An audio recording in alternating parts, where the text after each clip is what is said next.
The fading sunlight caught in Thea Evans' auburn hair as she stood motionless at the edge of Copper Creek, her reflection rippling in the water like her shattered dreams.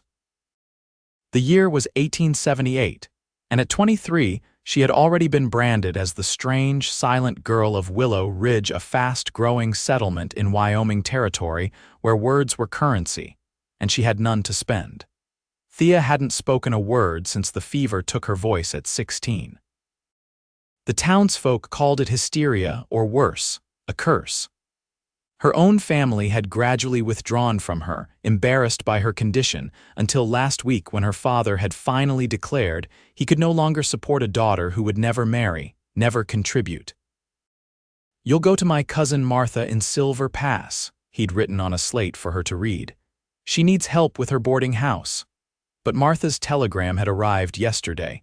"Cannot accommodate a mute girl, boarders would object."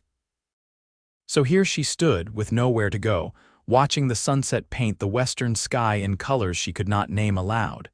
A twig snapped behind her. Thea whirled, heart racing, to find a tall figure approaching. The setting sun silhouetted his broad shoulders and the unmistakable shape of a cowboy hat. "Pardon me, miss," he said, voice as rough as the terrain around them. "Didn't mean to startle you." Thea took a step backward, her hand instinctively moving to her throat. The stranger noticed. "No need to fear, just passing through." He removed his hat, revealing sandy brown hair and eyes the color of a stormy sky. "Name's Griffin Stowe. My friends call me Griff." Thea nodded but offered nothing in return. "And you are?" he prompted after a moment. She gestured helplessly at her throat, then shook her head. Understanding dawned in his eyes, but instead of the usual pity or discomfort, there was something else, curiosity, perhaps. "Can't speak." When she nodded, he continued, "That's all right, never been much for idle chatter myself." From his saddlebag, he produced a small notebook and pencil, which he offered to her. "Here, for when you need to say something important." Thea hesitated before accepting his gift. She wrote quickly, her penmanship neat and precise. "Thea Evans, thank you. Pleased to meet you, Miss Evans." He glanced around at her solitary figure by the creek, the small bag at her feet. "You planning to camp here tonight? It's not safe for a woman alone," she wrote. "No choice, nowhere to go." Griffin studied her words, then her face. "I'm heading to my brother's ranch about 5 miles west. He's always looking for help, and his wife could use a companion. Would be a roof over your head until you find something better." Thea stared at him, suspicious. She'd heard stories of men who preyed on vulnerable women. Seeming to read her thoughts, Griffin took a step back. "I understand your caution. My brother's place is called Stowe Creek Ranch. You can ask anyone in town about it. Garrett Stowe is well known hereabouts. I can leave you be, or you can follow at a distance if you prefer." Thea considered her options, which were painfully few. The night was approaching, and with it, the dangers of the wilderness, both animal and human. She wrote, "I will come." Griffin nodded, not smiling exactly, but his features softened. "Good choice. My horse is just over the ridge. You can ride, I'll walk." She shook her head vigorously and wrote, "I can walk too, suit yourself, but it's a long way." As they set out, the first stars appeared in the darkening sky. Thea walked slightly behind Griffin, watching his steady gait and straight back. He didn't try to fill the silence with needless talk, and for that, she was grateful. Most people became uncomfortable with her silence and felt compelled to speak enough for two. After nearly an hour of walking, they crested a hill, and in the valley below, lamplight glowed from the windows of a substantial ranch house. Several outbuildings formed a protective semicircle around a main yard. Even in the growing darkness, Thea could see this was no humble homestead but a prosperous operation. "Home," Griffin said simply. "At least my brother's home. I tend to wander." As they approached, a man emerged onto the porch, rifle in hand. "Who goes there?" "It's Griff Garrett." "Put that thing away before you shoot someone." The man lowered his weapon. "About time you showed your face. Been nearly 6 months." The brothers embraced roughly when they reached the porch. Garrett was older, with deeper lines around his eyes and specks of gray in his dark blonde hair, but the resemblance was unmistakable. "Who's this?" Garrett asked, noticing Thea hanging back. "Miss Thea Evans. Found her by Copper Creek with nowhere to go. Thought maybe you and Sarah could use some help around here." Griffin's voice lowered, though Thea could still hear him. "She can't speak, but she writes just fine." Garrett studied her for a moment, then called over his shoulder, "Sarah, come meet our guest." A woman with kind eyes and a practical bun of brown hair appeared in the doorway, wiping her hands on her apron. Her welcoming smile put Thea at ease immediately. "Well, don't leave the poor girl standing in the dark," Sarah scolded, gesturing Thea inside. "Come in, dear, you must be exhausted." The interior of the ranch house was warm and inviting, with sturdy furniture and colorful quilts that spoke of a woman's touch. The scent of freshly baked bread lingered in the air. "Can you cook?" Sarah asked, then flushed with embarrassment. "I'm sorry, Griff mentioned here." She hastily found a slate and chalk. "For around the house," Thea wrote. "Yes, I cook well, can clean, so garden too," Sarah beamed.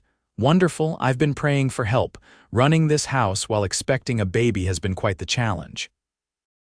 Thea glanced at Sarah's middle, which showed a slight roundness beneath her apron. 3 months along, Sarah confirmed, "and I've been sick as can be. Having another pair of hands would be a blessing." And just like that, Thea had found a place.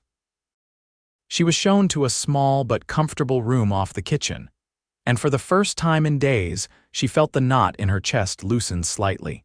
Later that night, as she lay in bed, she heard low voices from the porch. Curiosity drew her to the window, where she could see Griffin and Garrett sharing a bottle of whiskey in the moonlight. "How long are you staying this time?" Garrett was asking. Griffin stared out at the darkness. "Not sure, got no pressing business elsewhere." "That girl, you sure picking her up was wise. We know nothing about her." "She was alone, Garrett. What would you have had me do? Leave her for wolves or worse? Always the knight-errant," Garrett chuckled. "Just like when we were kids." Griffin took a long swig from the bottle. "There's something about her, the way she looks at things, like she's seeing more than most folks do. Because she can't talk, maybe. Or maybe because no one expects anything from her anymore, so she just watches, listens." Garrett clapped his brother on the shoulder. "Well, Sarah's already taken to her, so I guess she's staying. Just don't get too attached if you're planning to drift off again." Thea moved away from the window, her heart beating a strange rhythm. She hadn't considered that Griffin might stay. The thought was both comforting and unsettling. The next morning she was up before dawn, determined to prove her worth. Sarah found her kneading dough in the kitchen, having already started coffee and fed the chickens. "My goodness," Sarah exclaimed. "You're a godsend." Over breakfast, Garrett outlined the ranch operations. They ran several hundred head of cattle, had good water access, and were expanding their horse breeding program. 3 ranch hands lived in the bunkhouse. Miguel, who'd been with them for years, young Tom, who was learning the trade, and Jackson, their foreman. "Griff helps when he's here," Garrett explained, "but he's got wanderlust worse than any man I know." Griffin, who'd been quietly eating, looked up. "I go where I'm needed." "And where's that exactly?" Garrett challenged. "Every time you leave, Sarah frets for weeks." "I'm a grown man, brother." A grown man without roots, without purpose. The tension between them crackled until Sarah intervened. "That's enough. Thea doesn't need to hear family squabbles on her first morning." After breakfast, Griffin disappeared to the stables. Thea helped Sarah with household chores until midday, when she ventured outside with a basket of mending to enjoy the sunshine. She found a spot under an old oak tree and was soon lost in her work. She didn't notice Griffin approaching until his shadow fell across her hands. "Mind if I join you?" he asked. Thea gestured to the ground beside her. Griffin sat, leaning against the tree trunk. "You settling in all right?" She nodded, then reached for her slate. "Your brother and Sarah are kind. They're good people. Better than me, that's certain." Thea tilted her head questioningly. Griffin sighed. "Garrett built something here, a home, a family, a future. I just drift, never could find a reason to stay anywhere for long." Thea considered this, then wrote, "What are you looking for?" The question seemed to surprise him. "Never thought about it that way." "Not looking so much as, Running, maybe. Thea wrote again. From what? Griffin laughed, but there was no humor in it. You ask hard questions for a woman who doesn't speak. She shrugged, offering a small smile. The war, maybe, he finally said. I was young when I fought. Saw things no man should see, did things too. He gazed out at the distant mountains. After that, nowhere felt right. Thea hesitated, then placed her hand briefly on his arm. The gesture was small, but in it was understanding, not pity. Griffin looked at her hand, then at her face. Your silence, it's restful. Most folks fill the air with noise just to hear themselves talk. Thea wrote, most people fear silence. Do you? She shook her head. What happened to your voice? He asked quietly. She wrote slowly. Fever when I was 16. Doctor said the illness damaged something. My family thought I was choosing not to speak. They were ashamed. Griffin's jaw tightened. People fear what they don't understand. Thea wrote, they said I was broken. You're not broken, Griffin said with surprising intensity.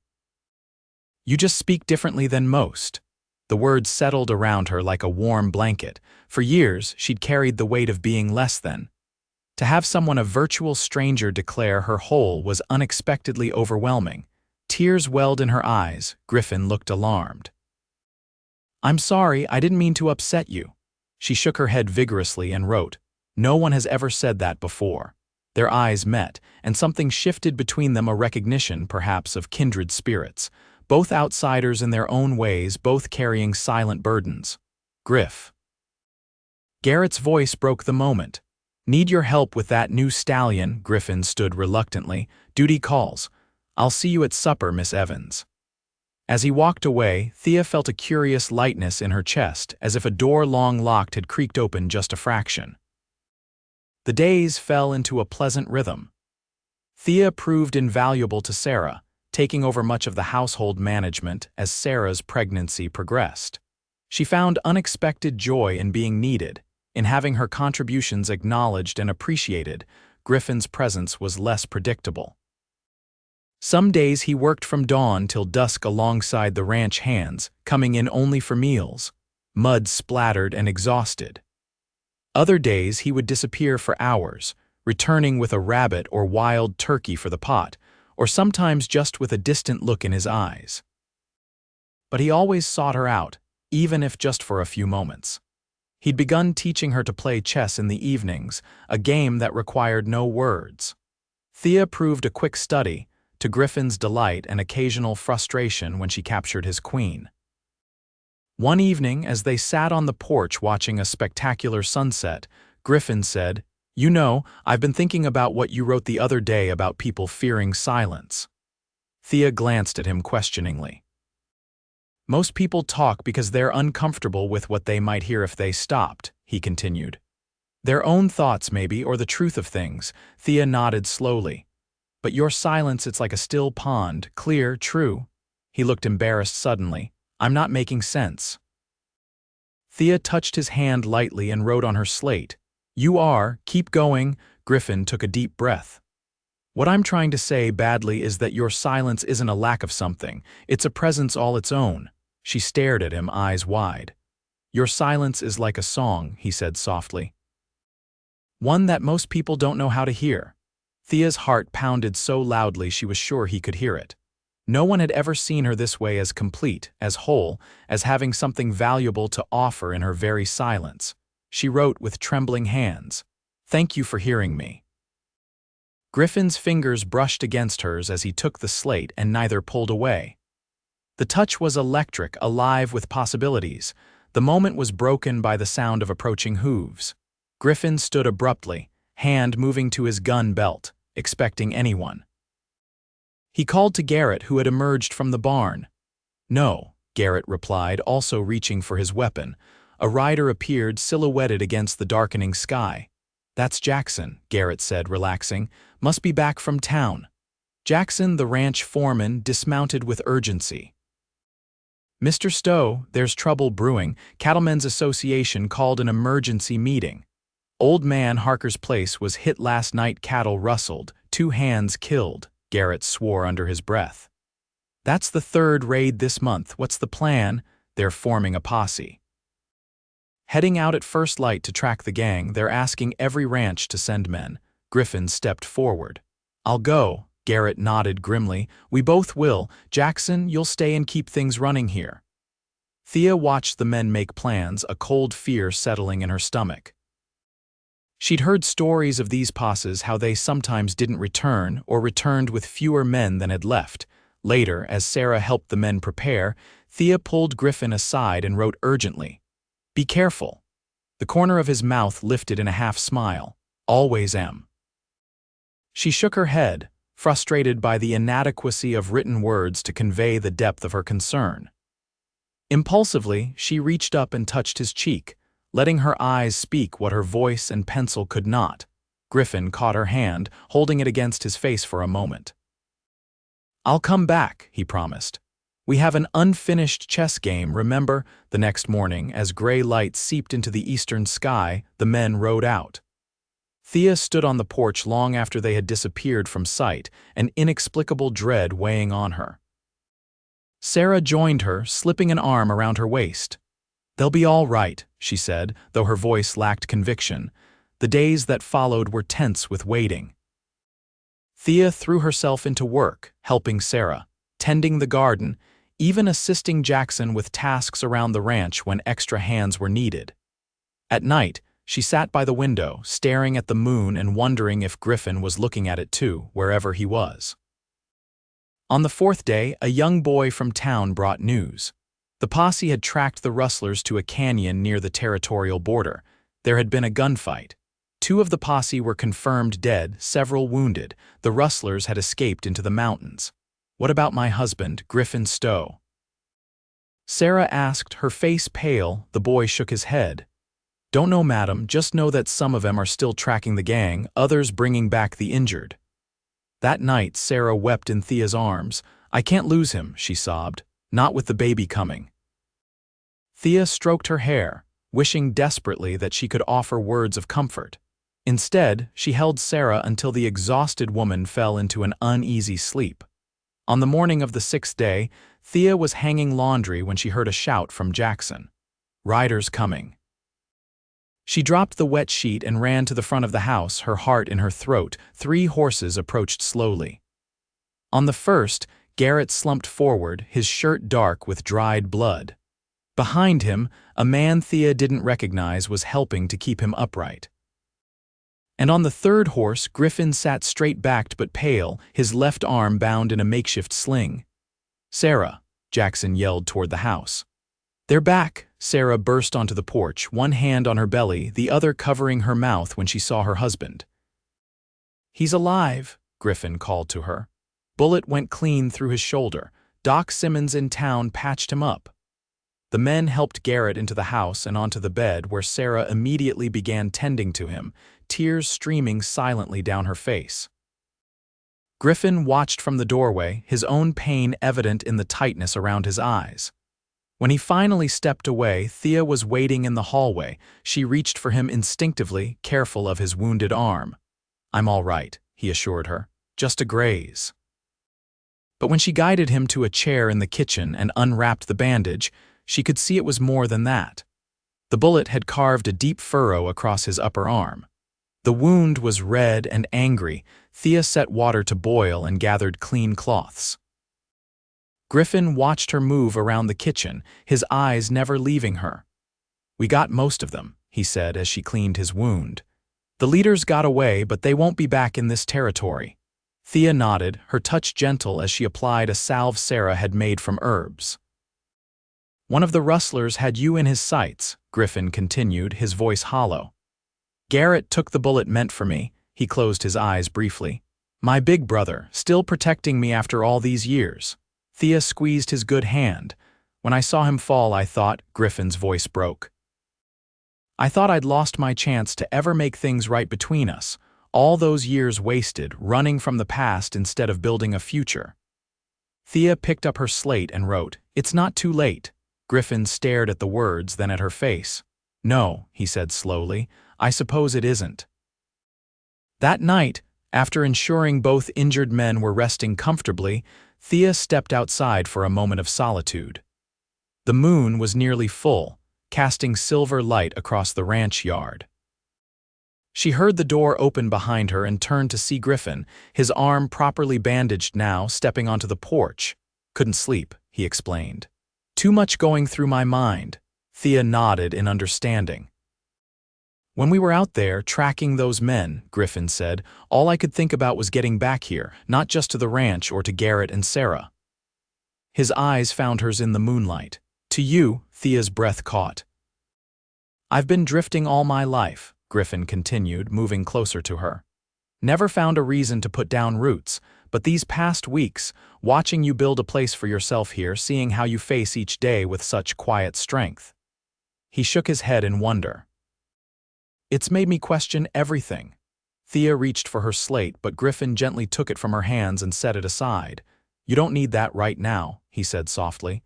"I hear you, Thea. I hear everything you don't say." Tears welled in her eyes as she reached for his hand. "I'm done running," he said.